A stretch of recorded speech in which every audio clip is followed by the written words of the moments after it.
Vamos a continuar con nuestro estudio acerca del dolor y el sufrimiento. La semana pasada podríamos decir que la conclusión fue que si tú eres una persona que ha creído y estás pasando por una enfermedad grave, debes saber que no es porque Dios te esté castigando, porque finalmente, como dice Pablo en Romanos 8:1, Jesucristo ya pagó en la cruz el castigo de tus pecados. Así que no hay ninguna demanda por algún pago. Dice en 8:1, ahora pues, ninguna condenación hay para los que están en Cristo Jesús, los que no andan conforme a la carne, sino conforme al Espíritu. Bueno, continuando con este tema, surge una pregunta. ¿Quién pecó? ¿Quién pecó en relación a esta vieja teología de la que hemos estado hablando, acerca de la retribución divina, que desgraciadamente se sigue arrastrando hasta nuestros días, tanto por gente cristiana como por gente no cristiana? Y nosotros podemos ver en el capítulo 9 de Juan, que en los tiempos de Jesús, los discípulos también estaban afectados por estas ideas, por estos conceptos. Por esta razón, dice el pasaje del capítulo 9, se le acercaron para preguntarle por la suerte de un hombre ciego. Y bajo su perspectiva de que a toda acción humana de desobediencia corresponde una reacción divina de castigo, le preguntaron acerca de quién había pecado, si el ciego o sus padres. Leamos el texto de Juan 9, del 1 al 3. Al pasar, Jesús vio a un hombre ciego de nacimiento, y le preguntaron sus discípulos, diciendo, Rabí, ¿quién pecó, este o sus padres, para que haya nacido ciego? Respondió Jesús, no es que pecó este ni sus padres, sino para que las obras de Dios se manifiesten en él. Cuando Jesús les dijo que ninguno de los dos había pecado, echó precisamente por tierra que todo sufrimiento que se recibe es un castigo por algo que la persona haya hecho. Es más, Juan nos da un detalle de esta situación para reforzar lo absurdo que era sospechar que este hombre que estaba ciego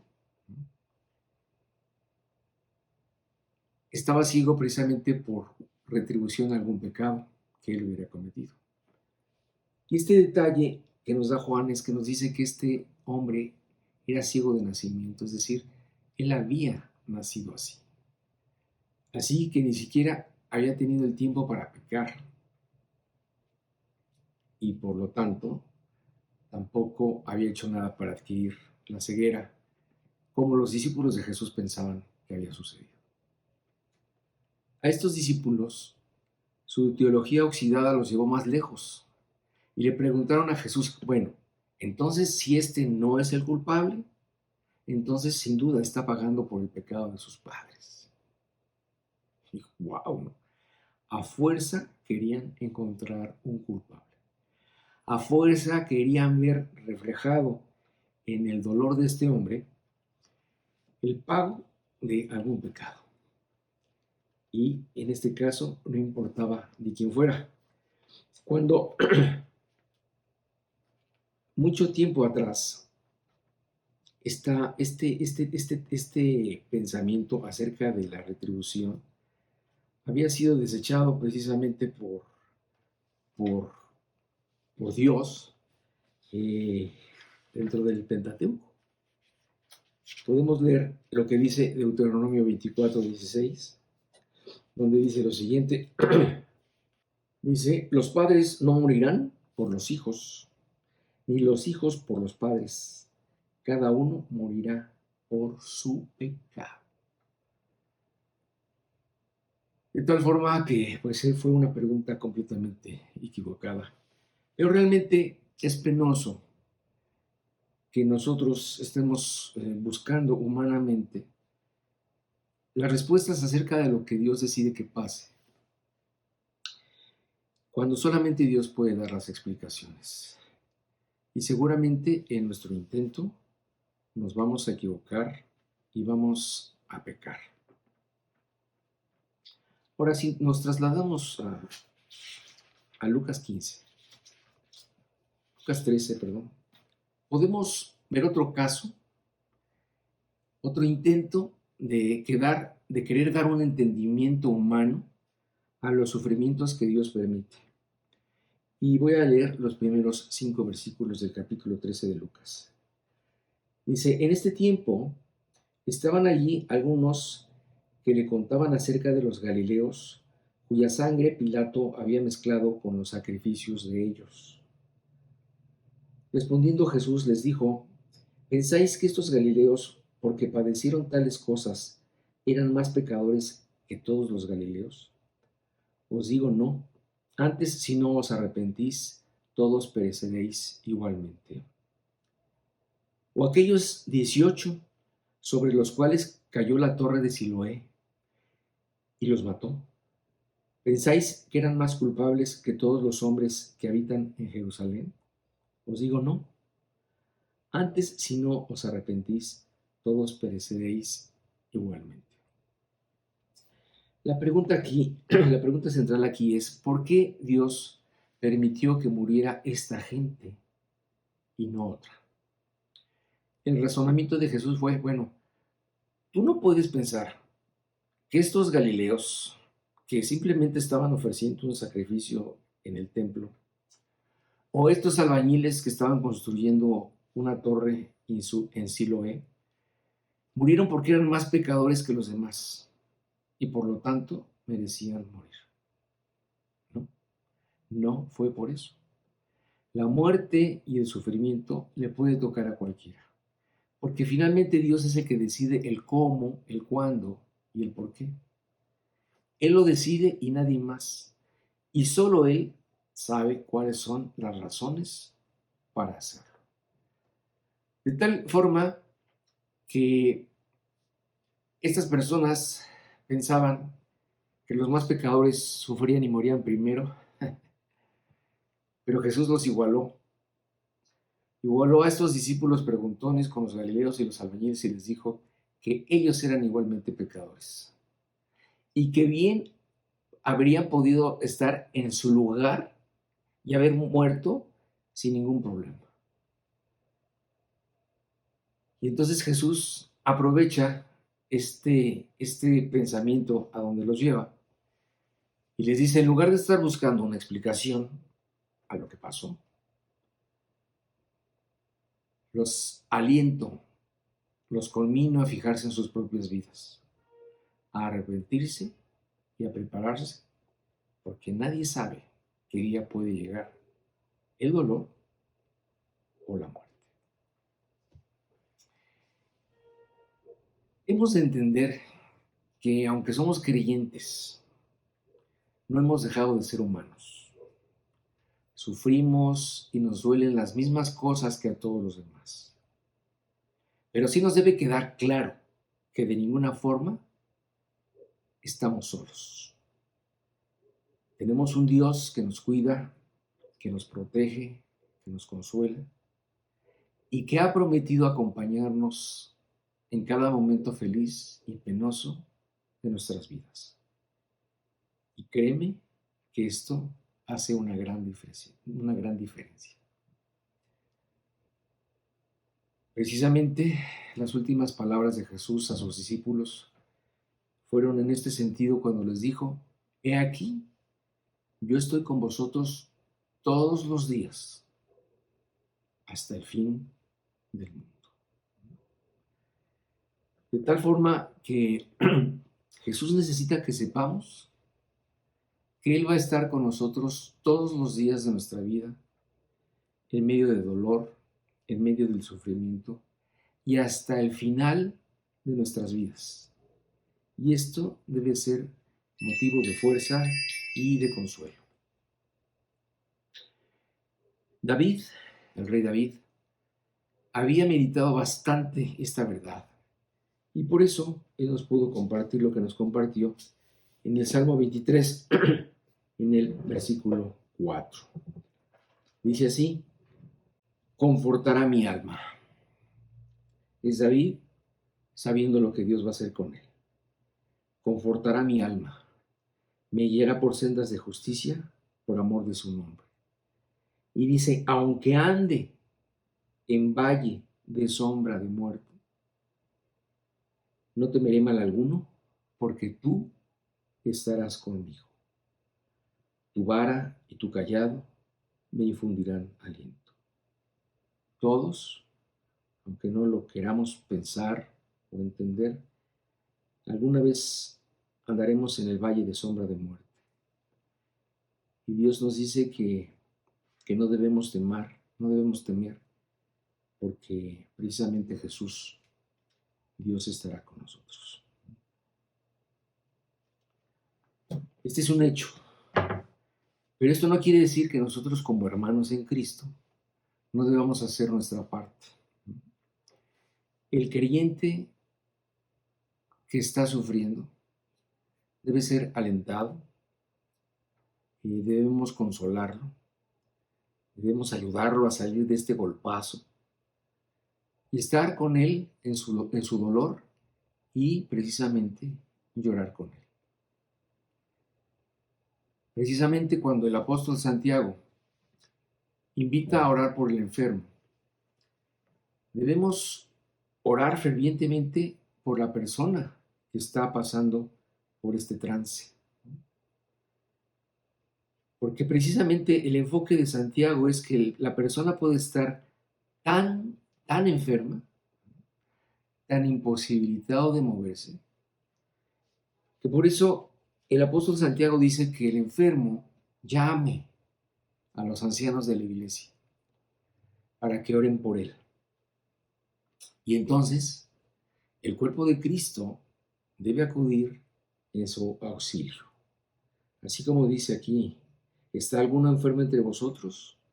Llame a los ancianos de la iglesia y oren por él, ungiéndole con aceite en el nombre del Señor. En este y en todos los casos en donde tengamos contacto con un enfermo, debemos realmente ser empáticos con él. No podemos deshumanizarnos o endurecernos. No podemos exigirle al que sufre un estoicismo en esos momentos como una prueba de espiritualidad, de fuerza, de madurez. Es absurdo. Además es infame, es insensible. Debemos más bien alentarlo a llorar y a llorar mucho para desahogar su alma atormentada y afligida. El llorar no es malo. Y a veces el enfermo quiere llorar, pero puede detenerse pensando en lo que los demás van a creer de él. Puede creer que van a ver en él precisamente alguna debilidad o falta de espiritualidad, pero pues el mismo Jesús lloró ante el dolor de saber que su amigo Lázaro había muerto. Entonces no podemos ir en contra de nuestra naturaleza. Somos seres sensibles que nos conmovemos con el dolor ajeno y con el personal. Por eso siempre será mejor y recomendable alentar al afligido a llorar su dolor y llorar con el que llora. La segunda parte de este estudio pues será enfocada ya no tanto al origen del sufrimiento y el dolor o al porqué de él, sino más bien del para qué. Es importante saber que el dolor y el sufrimiento tienen un propósito que Dios se ha empeñado en cumplir en nosotros. Y esto se debe a la visión y al conocimiento que Dios tiene de las cosas. Ya no en un ámbito humano, terrenal o finito, sino a través de un concepto eterno que es el que Él maneja. Bajo este punto de vista, Dios no solo ha desempeñado el trabajo de mantenernos vivos o cuerdos en este mundo, que ya de por sí ha de ser un trabajazo, ¿verdad? Por todas las cosas que nos amenazan en este planeta. No solamente se ha encargado de mantenernos vivos, sino que además se ha encargado de mover miles de circunstancias para podernos alcanzar con su gracia. Él no ha cejado hasta tocarnos con su evangelio e insistirnos en que le conozcamos. Y esto lo puede hacer muchas veces y de diferentes formas, hasta que finalmente Él pueda realmente tocar nuestro corazón. Y cuando el milagro de la conversión se da en nosotros, en su visión eterna, Él quiere ir más allá contigo. Quiere hacerte mejor, desde luego, de cómo te encontró. La Biblia dice que su meta es hacerte a la imagen de Cristo mismo. Sin duda, algo muy hermoso, algo muy difícil, pero que Dios promete que algún día tendrá su cumplimiento. Y esa es la meta. Fíjate cómo dice Romanos 8:29. Dice, porque a los que antes conoció, estamos hablando de ese previo conocimiento a través de la conversión, dice, porque a los que antes conoció, también los predestinó, les está dando un destino. ¿Cuál es este destino? Para que fuesen hechos conforme a la imagen de su Hijo, para que Él sea el primogénito entre muchos hermanos. Entonces aquí hay un conocimiento, una meta, que es hacernos conforme a la imagen de su Hijo, porque Él es el primogénito de muchos hermanos. Por esta razón, en medio de la enfermedad que podemos tener, una de las cosas que más nos debería de llamar nuestra atención o sobre la que más deberíamos tener cuidado es que nuestro dolor y nuestro sufrimiento no fueran estériles. Sería una tragedia que no dieran el fruto que Dios está deseando. Que nos pudiéramos adorar en algo, en alguna circunstancia, en nuestros propios pensamientos, en nuestros propios dolores, en mí y solo en mí. Y que el dolor y el sufrimiento, en vez de hacer su trabajo, se hiciera inútil. Que no aprendiéramos nada. Que después de una experiencia tan terrible como esta, siguiéramos igual que antes. Que nuestra vida espiritual no avanzara, que nuestra relación con Dios no se fortaleciera. Y esto sería realmente terrible. Sería como agarrar el dolor y el sufrimiento que tanto nos hizo padecer y echarlo a la basura.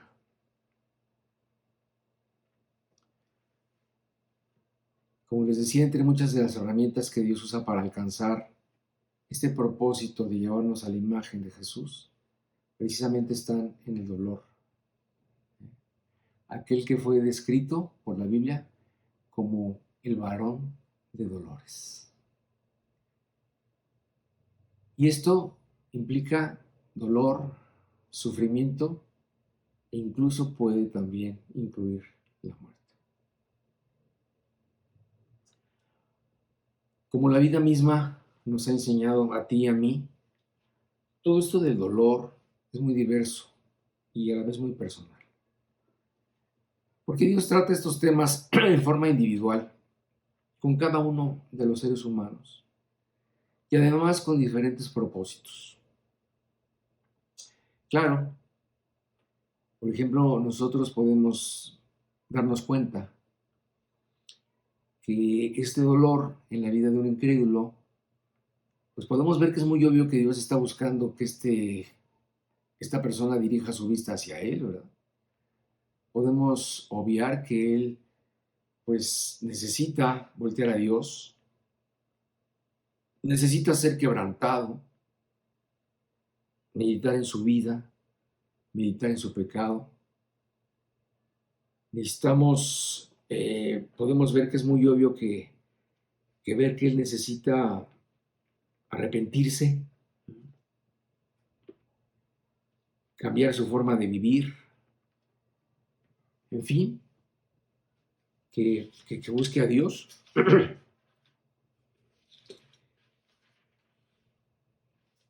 Precisamente Job decía en el capítulo 5, versículo 8, dice, ciertamente yo buscaría a Dios y encomendaría a Él mi causa. Esto es lo que nosotros esperaríamos de un incrédulo, ¿verdad? Que buscara a Dios y que a partir de este dolor que está sufriendo encomendara a Dios su causa. Pero el problema es que para nosotros como creyentes, esto puede ser muy claro, puede ser muy obvio, ¿no? Puede ser muy evidente que este es el propósito de este sufrimiento para aquel que todavía no conoce a Dios. Pero no creas que Él lo ve tan claro. Recuerda que Él está ciego con respecto a las cosas de Dios. Y en este caso nosotros, que sí lo vemos, debemos ayudarlo a entender el propósito divino en todo esto. Finalmente, Dios tiene un propósito para el dolor, también en los creyentes. Y esto puede ser un poquito menos elemental, puede ser un poquito más sofisticado. En primer lugar, debemos entender que Dios no ve tan mal el dolor ni la muerte como lo podría ver la mayoría.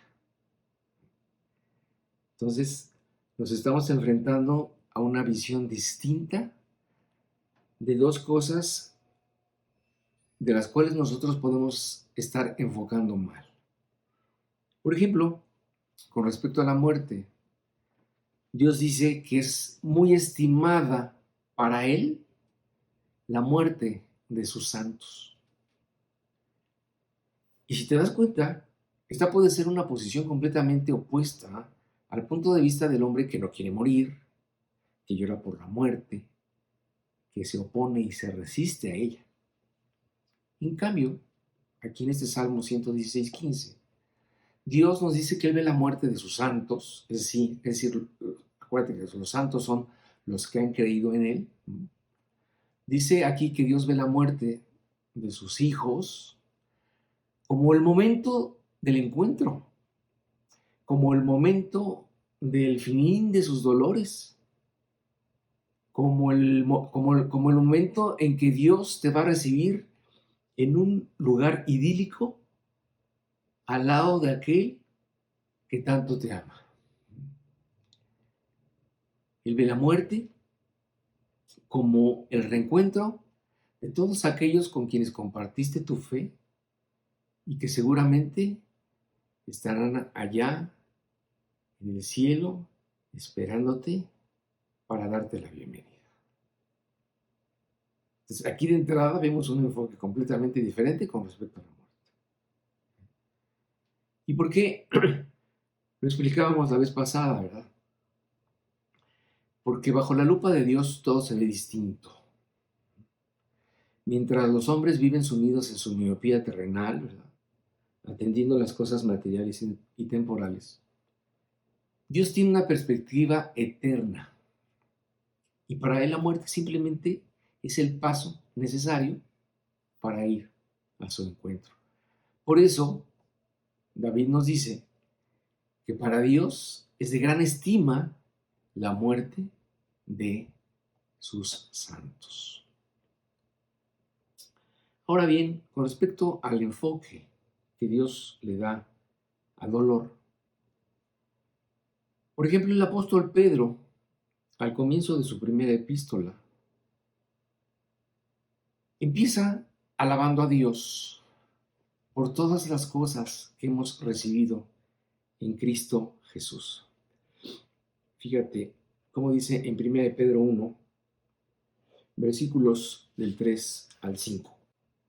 Dice así: bendito el Dios y Padre de nuestro Señor Jesucristo, que según su grande misericordia nos hizo renacer para una esperanza viva por la resurrección de Jesucristo de los muertos, para una herencia incorruptible, incontaminada e inmarcesible, reservada en los cielos para vosotros, que sois guardados por el poder de Dios mediante la fe, para alcanzar la salvación que está preparada para ser manifestada en el tiempo postrero. Y en el versículo 6 dice: en lo cual vosotros os alegráis, aunque ahora por un poco de tiempo, si es necesario, tengáis que ser afligidos en diversas pruebas. Todo estaba bien, ¿verdad? Primero, Pedro nos empieza a llevar a las alturas, ¿verdad?, de las promesas divinas. Nos empieza a decir que tenemos una esperanza viva, gracias a Jesús, que Jesús resucitó, que tenemos una herencia incorruptible, inmarcesible, que nos está esperando en los cielos, que somos guardados por el poder de la fe, y de pronto dice, aunque por un poco de tiempo. Ay, ¿cómo? Eso ya no nos gustó tanto, Pedro. ¿Cómo? ¿Sí? Dice, aunque por un poco de tiempo, si es necesario, tengáis que ser afligidos en diversas pruebas. Y dice, si es necesario. Pero conforme vayamos avanzando en nuestro estudio, nos daremos cuenta de que siempre es necesario. Así que veremos algunas de las razones por las cuales Dios nos aflige y nos prueba.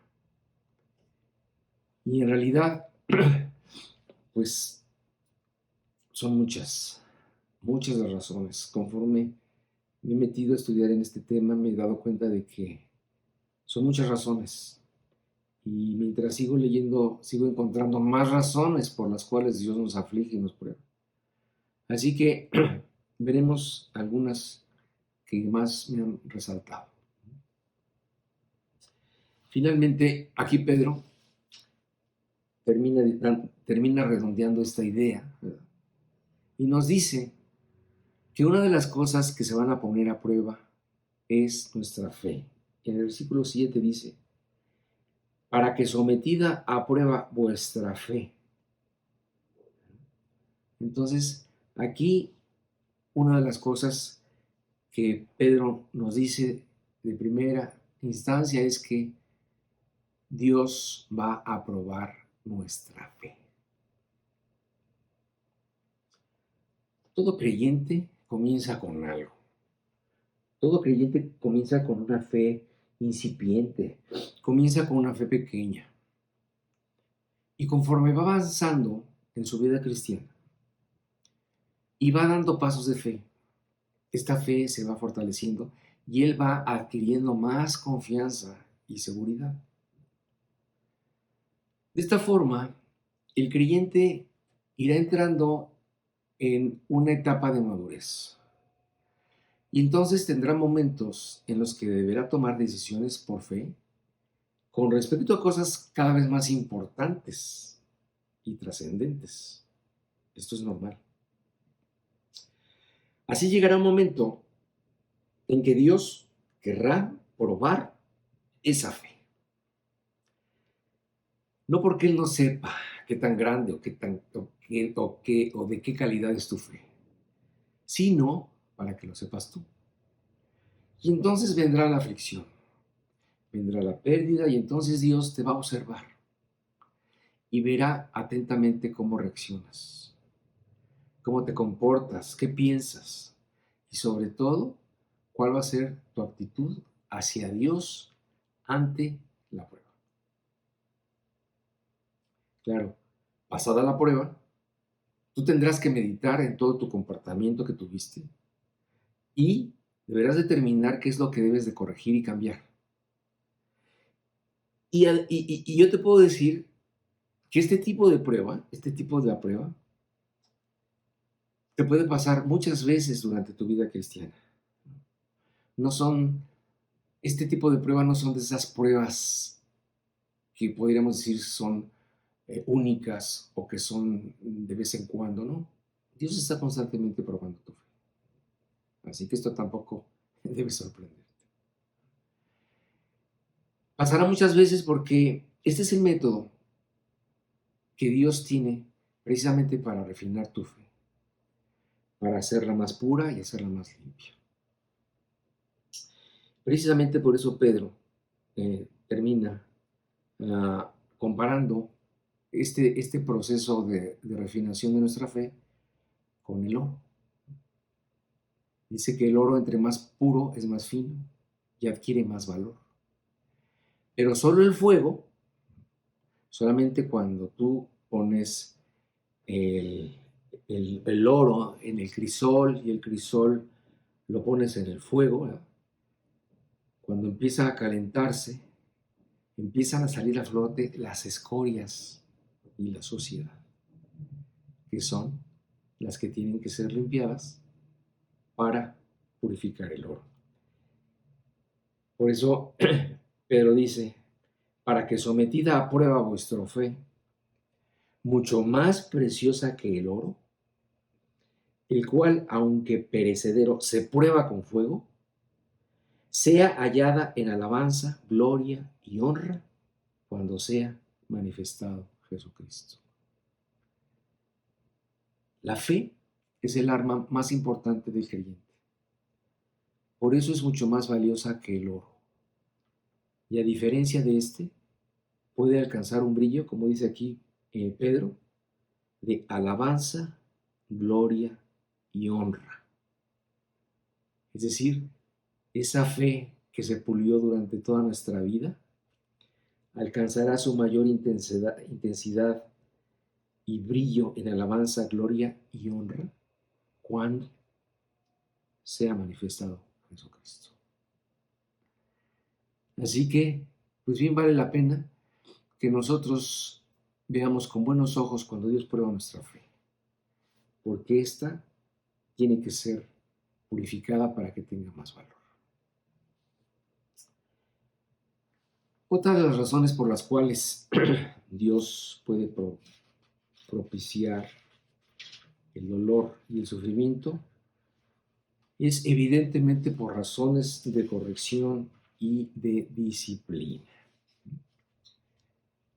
Es verdad que en algunas ocasiones Dios permite una prueba en la vida del creyente como un correctivo o como una forma de disciplinar una conducta equivocada. Esto sí pasa, ¿no?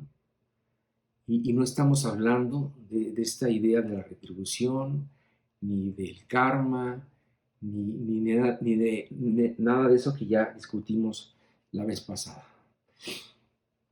A veces Dios usa la corrección y la disciplina precisamente como eso, como un correctivo por parte de un creyente que ha desviado su conducta. Y en la mayoría de los casos, el creyente afectado es consciente de lo que le está pasando. Él sabe que lo que le está sucediendo es un correctivo, una disciplina, una aflicción que viene directamente de la mano de Dios. ¿Por qué? Porque el Espíritu Santo que mora en él ya viene trabajando con él desde antes. Ya viene redarguyéndolo de pecado, ya viene levantando su conciencia, ¿verdad? Ya viene haciéndolo pensar en que lo que está haciendo no está bien, le está hablando de alguna forma, ¿no? Y poco a poco, ¿verdad? El Espíritu Santo le ha ido señalando específicamente cuál es el problema. Le ha ido apuntando exactamente a cuál es el pecado. Y el creyente lo sabe. Así que muchas veces cuando el correctivo viene, el creyente ya lo estaba esperando. Dios explica que Él hace esto porque Él nos ama. De la misma forma como un padre ama a su hijo. Y un padre no se va a detener si está viendo que lo que está haciendo su hijo lo va a perjudicar. Y entonces intervendrá. Hará todo lo posible para hacer reaccionar al hijo que ha perdido el camino. Mira cómo lo dice en Hebreos 12, versículos 5 y 8. Dice así: ¿y habéis ya olvidado la exhortación que como a hijos se os dirige?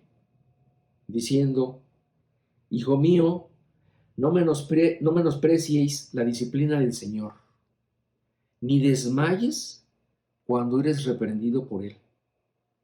Porque el Señor al que ama disciplina, y azota a todo el que recibe por hijo. Si soportáis la disciplina, Dios os trata como a hijos, porque ¿qué hijo es aquel a quien el Padre no disciplina? Pero si se os deja sin disciplina, de la cual todos han sido participantes, entonces sois bastardos y no hijos.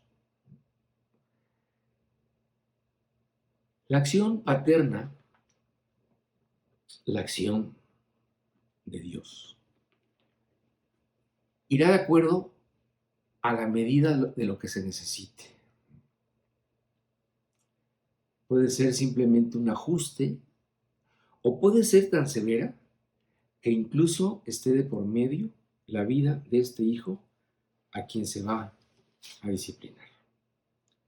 Fíjate cómo dice Job 5, 17 y 18. Dice: he aquí, bienaventurado es el hombre a quien Dios castiga. Por tanto, no menospreciéis la corrección del Todopoderoso,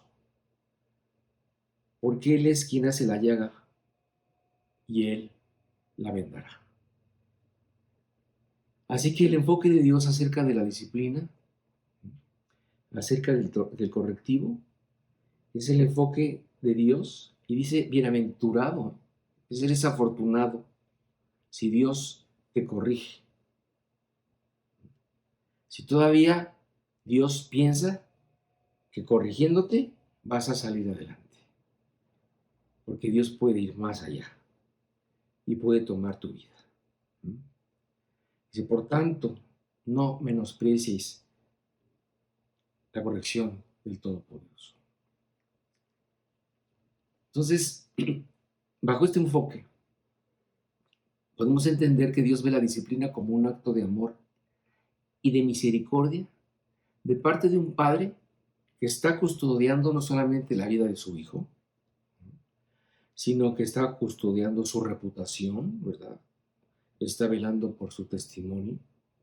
Y además, él está pensando en que lo que haya hecho su hijo durante esos años en los que vivió bien para Dios, está pensando en que alguna vez sirvió, vivió para Dios, ¿no? Y está pensando en que ese fruto no quiere dejarlo perder, no quiere perder lo bueno que haya hecho hasta entonces. Y entonces, a veces, es necesario que a través de perder su vida, la vida de este hombre al que se le está disciplinando, se salve su obra. Fíjate cómo dice 1 Corintios 5:5. El tal será entregado a Satanás. Está hablando de un caso, una persona, un creyente que cayó y no se quiso arrepentir. No aprovechó la disciplina del Señor. Y dice dice Pablo en su juicio de este caso. Dice, el tal se ha entregado a Satanás para destrucción de la carne. Es decir, ya no hay remedio. Para este ya no hay remedio. La muerte es lo indicado. El tal se ha entregado a Satanás para destrucción de la carne, a fin de que el espíritu se salve en el día del Señor Jesús. Entonces, aquí se nos habla de un caso extremo donde Dios da una sentencia de muerte por un pecado, da por perdido el cuerpo, ya no hay remedio, ya no hay nada que hacer, pero vela por la salvación del espíritu y de los frutos que esta persona haya podido obtener en su trabajo como creyente. Entonces, es importante darnos cuenta que sí, es posible que Dios pueda corregir y mandar un castigo a una persona como fruto de algún pecado. Es posible que la persona ya no tenga remedio y es posible que tenga que morir. Pero en realidad estos son casos que nosotros no siempre tenemos claridad para juzgar que así sean. Nosotros no podemos generalizar que todos los casos en donde viene un dolor o una aflicción a una persona sean precisamente por un castigo por parte de Dios. Tendríamos que tener la situación muy clara, como la tuvo Pablo, sobre esta persona. Tendríamos que tener una claridad muy grande respecto a todos los detalles que sucedieron. Y finalmente, nosotros, aunque los tuviéramos o no los tuviéramos, no podemos hacer nada, sino que simplemente el juicio de Dios es el que prevalecería sobre la vida de esta persona. Bueno, si Dios lo permite, continuamos la semana que entra. Dios te bendiga. Maranatha.